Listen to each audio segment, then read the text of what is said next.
Hello दोस्तों, स्वागत है आप सभी का हमारे यूट्यूब चैनल स्टडी विद जीवन में। तो पेपर सॉल्यूशन सीरीज को आगे बढ़ाते हुए आज हम देखेंगे यूकेपीएससी एफआरओ एग्ज़ाम 2021। 28 नवंबर 2021 को इस परीक्षा को आयोजित किया गया था।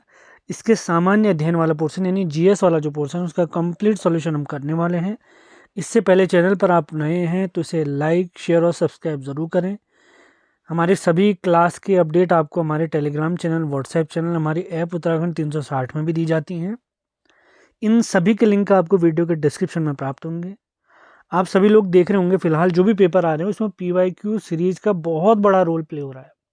मतलब उसी के आसपास या वही सवाल आयोग द्वारा रिपीटेड मोड में पूछे जा रहे हैं। तो पीवाईक्यू काफ़ी महत्वपूर्ण होने वाले हैं आगामी सभी भर्ती परीक्षाएं, जिसमें हमारी लोअर पीसीएस की भर्ती परीक्षा है, एफआरओ, एसीएफ और आरओ के बारे में तो मैं ऑलरेडी आपको बता ही चुका हूँ। तो इन सभी भर्ती परीक्षाओं के लिए खासकर जो भी यूकेपीएससी द्वारा कराई जाती है, तो इन पीवाईक्यू सीरीज को आपने कम्प्लीटली बहुत बेहतरीन तरीके से फॉलो करना है। तो बिना टाइम वेस्ट किए स्टार्ट करते हैं। यहाँ पे पेपर देख सकते हैं। हम हिंदी वाला पोर्शन सॉल्व करेंगे, यानी जो हिंदी में लिखे गए सवाल हैं। तो पहला सवाल है, उत्तराखंड के उस जिले का नाम बताइए जहां कार्तिक स्वामी मंदिर स्थित है। 4 ऑप्शन में सही जवाब है रुद्रप्रयाग। अगला सवाल है, होली हिमालय पुस्तक के लेखक का नाम बताइए। तो इसका सही जवाब है ई शर्मन ओकले।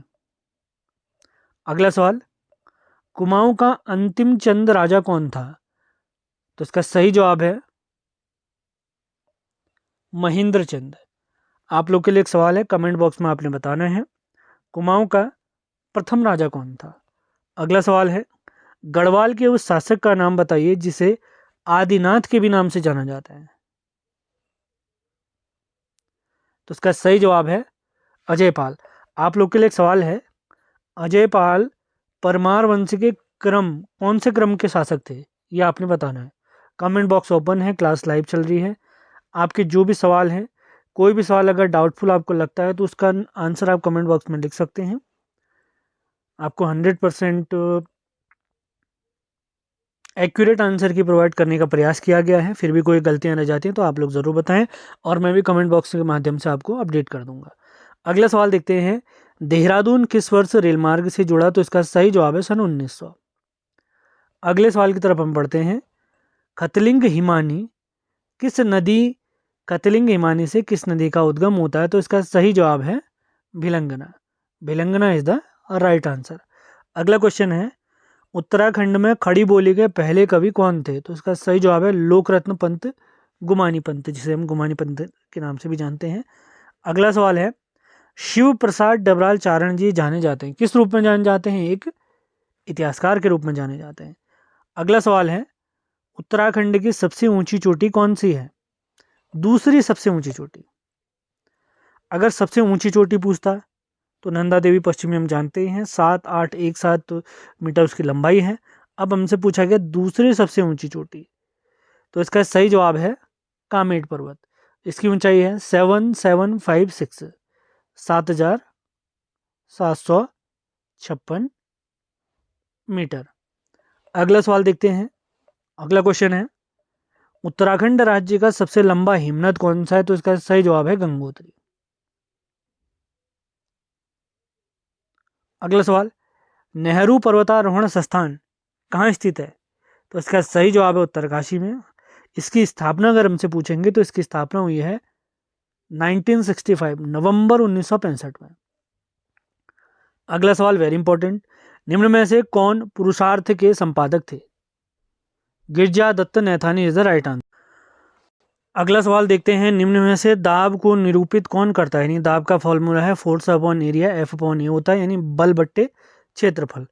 अगला सवाल है, निम्न में से किस पर चालक का प्रतिरोध निर्भर करता है। लंबाई, पदार्थ की प्रकृति, क्रॉस सेक्शन का क्षेत्रफल। तो तीनों ऑप्शन बिल्कुल सही है, यानी ऑप्शन डी हमारा राइट आंसर है। उपरोक्त सभी संभावनाएं सही हैं। अगला सवाल देखते हैं, साइंस के सवाल आप देख रहे हैं, अनावृत बीजी का सबसे विकसित गुण है। तो इसका सही जवाब है निटल्स। अगला सवाल, बीज विकसित होता है कहाँ विकसित होता है। ऑप्शन के हिसाब से सही जवाब है बीजांड में विकसित होता है। अगले सवाल की तरफ बढ़ते हैं। 16 सवाल हमारे हो चुके हैं। करंट अफेयर के सवाल जो इस पेपर में पूछे गए उनको मैं नहीं करवाऊंगा आपको, उसके अलावा सभी सवाल आपको कराए जाएंगे। अगला सवाल देखते हैं।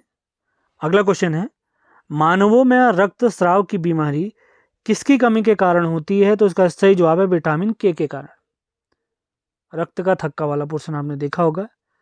सारे सवाल मोस्ट इंपॉर्टेंट है आगामी सभी भर्ती परीक्षाओं के लिए, इनको साथ के साथ आप नोट भी करते जाएं। दुग्ध का आंशिक निर्जीवीकरण होता है, तो इसका सही जवाब है option number B, 62.8 degree Celsius पर 30 मिनट्स के लिए।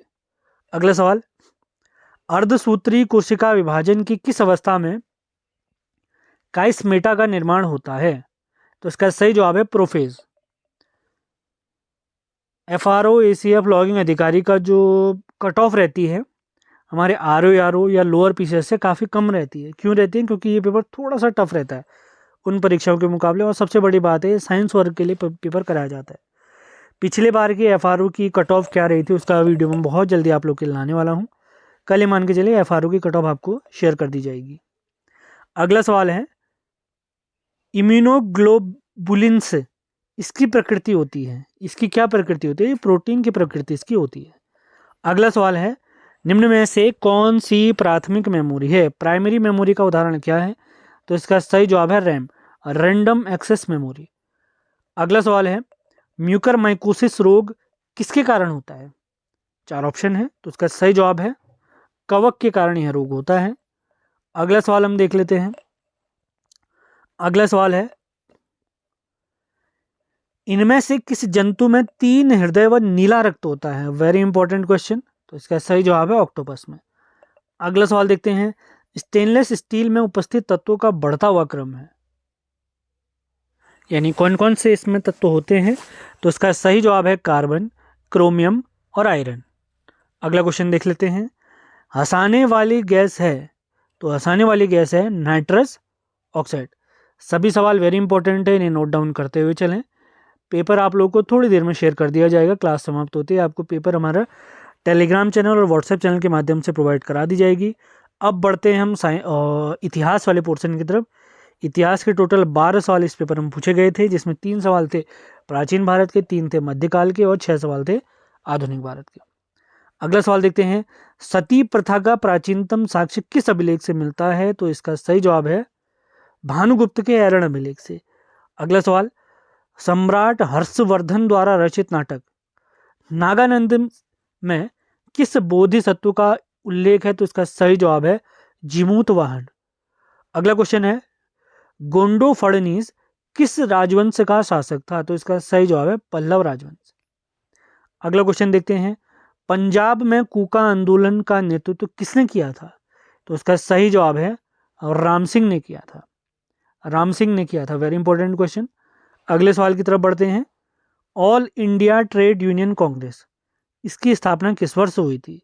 तो इसका सही जवाब है 1920। अगला सवाल है, निम्न में से किसे आगरा के निकट सिकंदरा में दफनाया गया था? तो इसका सही जवाब है अकबर, मुगल बादशाह अकबर।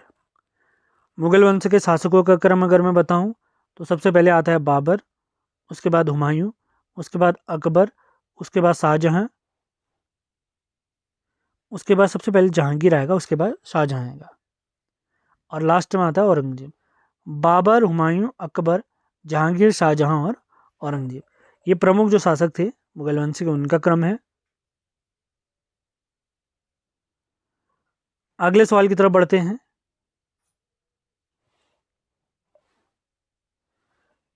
शिवाजी के अष्टप्रधान में निम्न में से कौन विदेश सचिव के समकक्ष था? तो इसका सही जवाब है दबीर। अगला सवाल है, सुरेंद्र नाथ बनर्जी को किस वर्ष भारतीय सिविल सेवा से हटाया गया? तो इसका सही जवाब है 1874।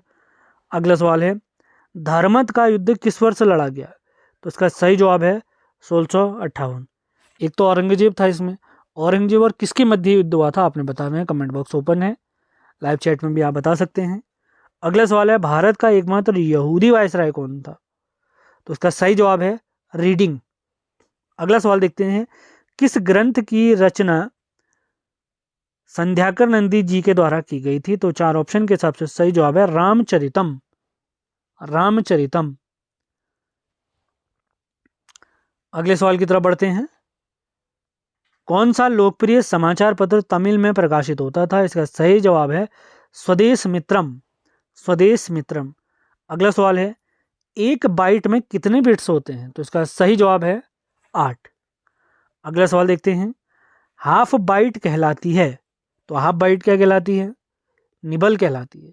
अगला सवाल, निम्न में से कौन सी चौथी पीढ़ी की मोबाइल टेक्निक है? तो इसका सही जवाब है 4 ऑप्शन में से LTE। अगला सवाल देखते हैं कंप्यूटर से रिलेटेड, आधुनिक पीढ़ी में कंप्यूटरों में प्रयुक्त IC चिप बने होते हैं, किसके बने होते हैं? सिलिकॉन के बने होते हैं। सेशन पसंद आ रहे हैं तो इन्हें लाइक और शेयर भी जरूर करते रहना है आप लोगों ने। इस प्रकार की सीरीज आपको लगातार हमारे यूट्यूब चैनल पे प्राप्त होती रहेगी। अब देखते हैं पॉलिटी के सवाल। भारतीय संविधान की 11वीं अनुसूची के अंतर्गत पंचायतों के लिए कितने विषय सूचीबद्ध किए गए हैं? तो इसका सही जवाब है 29 विषय। 11वीं अनुसूची आप लोग जानते हैं 73वें संविधान संशोधन अधिनियम के द्वारा जोड़ी गई थी। अगला सवाल देखते हैं पॉलिटी का, राज्य लोक सेवा आयोग के अध्यक्ष की नियुक्ति किसके द्वारा की जाती है? तो इसका सही जवाब है राज्य के राज्यपाल के द्वारा। आप लोग के लिए एक सवाल है, वर्तमान में उत्तराखंड के अपने राज्यपाल का नाम बताना है, कमेंट बॉक्स ओपन है। अगला सवाल देखते हैं, निम्न में से भारतीय संविधान का कौन सा भाग अंतर्राष्ट्रीय शांति और सुरक्षा की अभिवृद्धि के लिए राज्य के उत्तरदायित्व का वर्णन करता है? इसका सही जवाब है राज्य के नीति निर्देशक तत्व, DPSP, जो कि हमने आयरलैंड के संविधान से प्रेरित होकर लिया है, और आयरलैंड ने नीति निर्देशक तत्वों को लिया है स्पेन के संविधान से। अगले सवाल की तरफ बढ़ते हैं, भारत के राष्ट्रपति के विरुद्ध महाभियोग प्रस्ताव पर संसद के किसी सदन के कितने सदस्यों के हस्ताक्षर आवश्यक हैं? तो इसका सही जवाब है 2/3। अगले सवाल की तरफ बढ़ते हैं, पंचायती राज से संबंधित निम्नलिखित समितियों को कालक्रम अनुसार सजाइए। तो सबसे पहले थी बलवंत राय मेहता समिति, उसके बाद आती है अशोक मेहता समिति, उसके बाद आता है GV राव समिति, और अंत में आती है LM सिंघवी समिति। तो ऑप्शन के हिसाब से इसका सही जवाब है ऑप्शन नंबर C। अगले सवाल की तरफ बढ़ते हैं, निम्न में से भारतीय संविधान का कौन सा अनुच्छेद राज्यपाल को अध्यादेश जारी करने की शक्ति देता है? तो इसका सही जवाब है आर्टिकल 213। अगर यहीं पर राष्ट्रपति को अध्यादेश जारी करने की शक्ति के लिए आर्टिकल पूछते तो उसका आर्टिकल है आर्टिकल 123 123। आप लोग देख चुके होंगे प्री परीक्षा किस प्रकार से पूछी जाती है, सवाल बिल्कुल डायरेक्ट रहते हैं अगर आपने पढ़ा है। इस परीक्षा में ऑलरेडी मैं आपको बता चुका हूं, उत्तराखंड के 32 सवाल थे, करंट अफेयर के 25 सवाल थे, फिर अलग अलग सब्जेक्ट के अलग अलग सवाल पूछे, जैसे हिस्ट्री के 12 थे, साइंस के भी अच्छे खासे सवाल थे। अगला सवाल देखते हैं, निम्न में से किस संविधान संशोधन अधिनियम के द्वारा भारतीय संविधान की प्रस्तावना में संशोधन किया गया? तो इसका सही जवाब है 42वां संविधान संशोधन अधिनियम।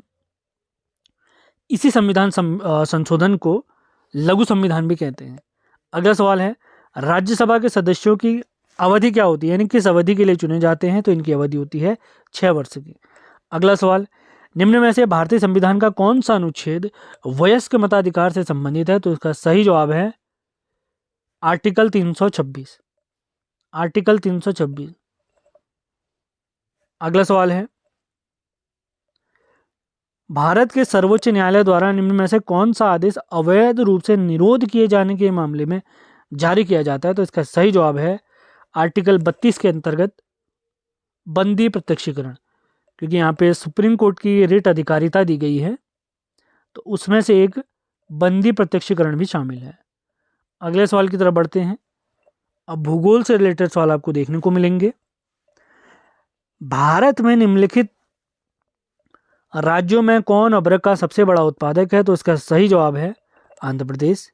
अगला सवाल, निम्नलिखित वर्षों में से किसमें भारत के राज्य पुनर्गठन आयोग की स्थापना की गई? 1953। अगला सवाल, निम्न में से कौन सा भारत में प्रथम राज्य है जो अपने सकल घरेलू उत्पाद की गणना सकल पर्यावरण उत्पाद से करेगा? इसका सही जवाब है हमारा प्यारा उत्तराखंड।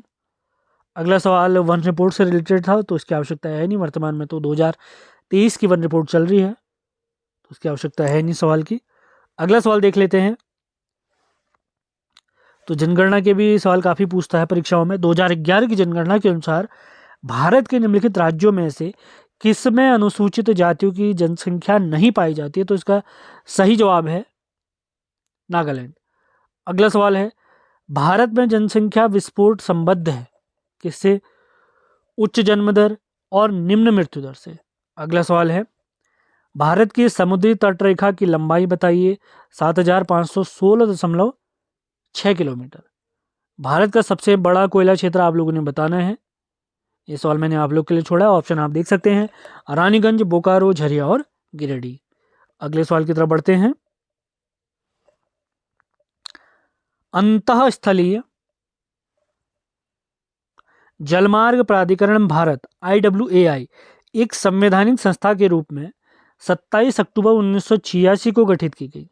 इसका मुख्यालय कहाँ स्थित है? तो इसका सही जवाब है नोएडा, उत्तर प्रदेश। एक सवाल आप लोग के लिए और है, नोएडा का आप नाम यहाँ पर देख रहे होंगे NOIDA। तो नोएडा का फुल फॉर्म आपने बताना है, नोएडा का फुल फॉर्म क्या है। अगला सवाल है,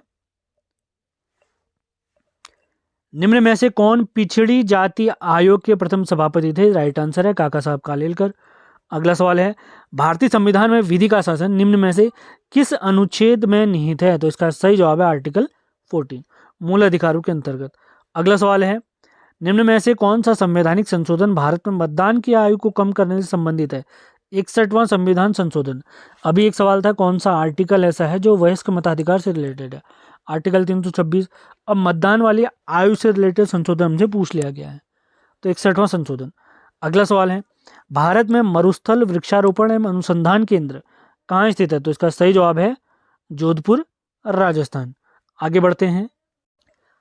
अब यहाँ पर आपको बहुत से करंट अफेयर, उस टाइम के करंट अफेयर के सवाल मिलेंगे, लेकिन उसको पढ़ने की बिल्कुल आवश्यकता नहीं है, लेकिन फिर भी कुछ मोस्ट इंपॉर्टेंट सवाल मुझे लगे तो मैंने सेलेक्ट कर लिए हैं। तो अगला सवाल देख लेते हैं।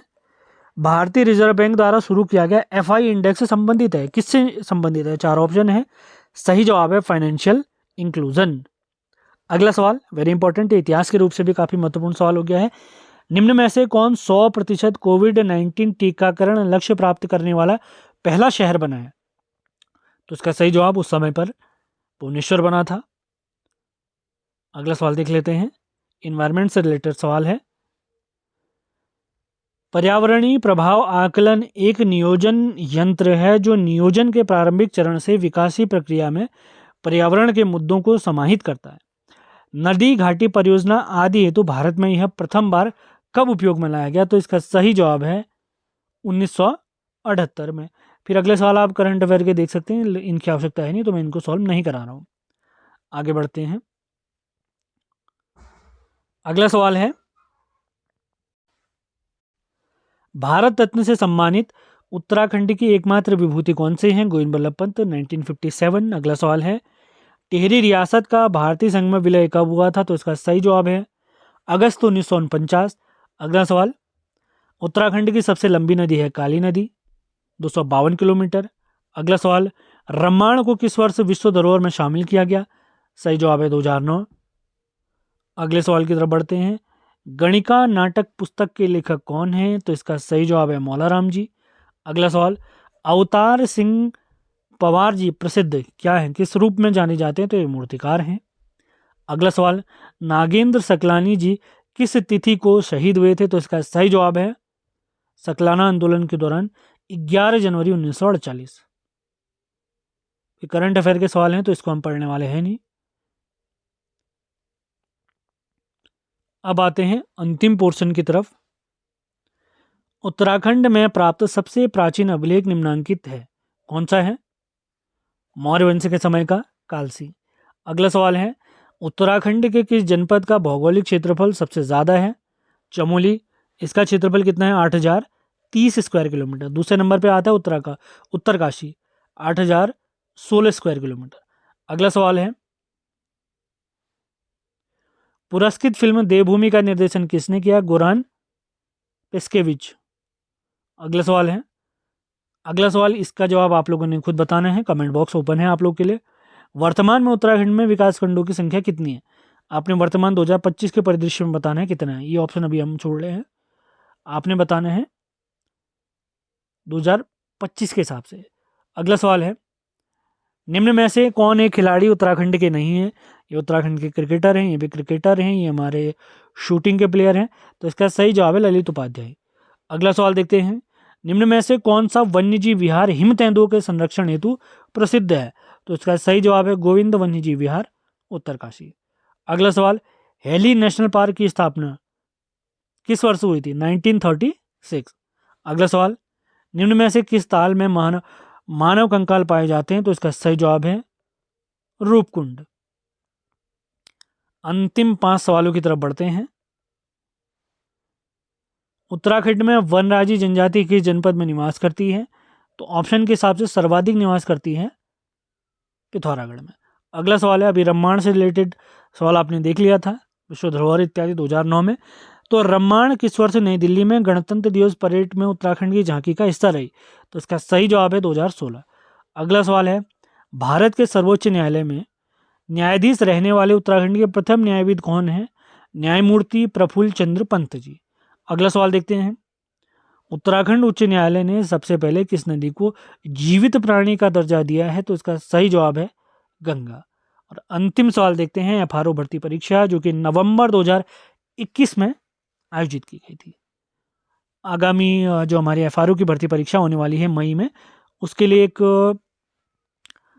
मॉडल टेस्ट पेपर के रूप में पेपर काम कर सकता है। तो अंतिम सवाल देख लेते हैं सामान्य अध्ययन का। पुरोला में उत्खनित यज्ञ वेदिका स्थल पर किस वंश से संबंधित तांबे का सिक्का प्राप्त हुआ है? तो इसका सही जवाब है कुड़िंद। इसी के साथ आज का हमारा सेशन समाप्त होता है। आज हमने यूकेपीएससी एफआरओ भर्ती परीक्षा जो कि नवंबर 2021 में हुई थी, उसके प्री पेपर का सामान्य अध्ययन वाला पोर्शन कम्प्लीटली सॉल्यूशन करा है। तो इस पेपर के माध्यम से आप समझ पा रहे होंगे कि आपका पेपर किस प्रकार का आ सकता है। इसी वजह से एफआरओ की कट ऑफ कहें या एसीएफ की कट ऑफ कहें, हमारे आरओ और लोअर पीछे से थोड़ा ज़्यादा जाती है, क्योंकि ये साइंस बैकग्राउंड का भी पेपर है। तो आज का सेशन हम समाप्त करते हैं। इसकी पीडीएफ आपको हमारे टेलीग्राम चैनल, व्हाट्सएप चैनल दोनों में प्राप्त हो जाएगी। हमारे टेलीग्राम चैनल, व्हाट्सएप चैनल सभी के लिंक इस वीडियो के डिस्क्रिप्शन में दिए गए हैं। फिर भी आपको कोई प्रॉब्लम होती है वैसे तो आप यहाँ से ढूंढ सकते हैं। फिर भी आपको कोई प्रॉब्लम होती है तो आप मेरे नंबर 7895127508 पर मुझसे संपर्क कर सकते हैं। यहाँ पे कंप्लीट नोट्स, कंप्लीट स्ट्रेटेजी और कंप्लीट अपडेट आपको प्रोवाइड कराई जाएंगी। तो मिलते हैं अगले वीडियो में। धन्यवाद।